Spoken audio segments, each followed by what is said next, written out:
X ray 1 শতাব্দীরও বেশি আগে এক বিজ্ঞানী আবিষ্কার করেছিলেন এমন এক অজানা আলো যা চিকিৎসার ধারায় বদলে দেয়। চলুন ফিরে যায় সেই যুগে যেখানে এক অন্ধকার ল্যাবে জন্ম নিয়েছিল আলো ঝলমলে এক যুগান্তকারী প্রযুক্তি। 1895 সালে এক সন্ধ্যায় জার্মান বিজ্ঞানী উইলহেম কনরাড রনচেন তার ল্যাব চালাচ্ছেন এক অসাধারণ পরীক্ষা। কিন্তু তখনই তিনি আবিষ্কার করলেন এমন এক রহস্যময় রশ্মি যা চোখে দেখা যায় না, তবুও ভেদ করে চলে যায় কাগজ, কাঠ, এমনকি শরীরও। এই নতুন রশ্মির নাম দিলেন এক্স রে, কারণ তখনও তিনি জানতেন না এটা কি। রনচেন ক্যাথোড রে টিউব দিয়ে পরীক্ষা করছিলেন।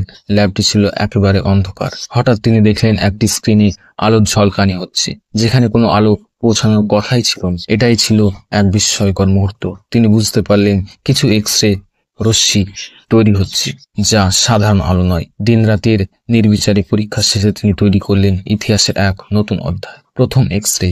নিজের স্ত্রীর হাতকে সামনে রেখে তিনি তোলেন প্রথম এক্স রে ছবি। ছবিতে হাতের হাড়, এমনকি আঙুলে থাকা আঙুলটিও স্পষ্ট দেখা যাচ্ছিল। এটাই ছিল মানব ইতিহাসের প্রথম এক্স রে ইমেজ, যা দেখে বিশ্ব চমকে উঠেছিল।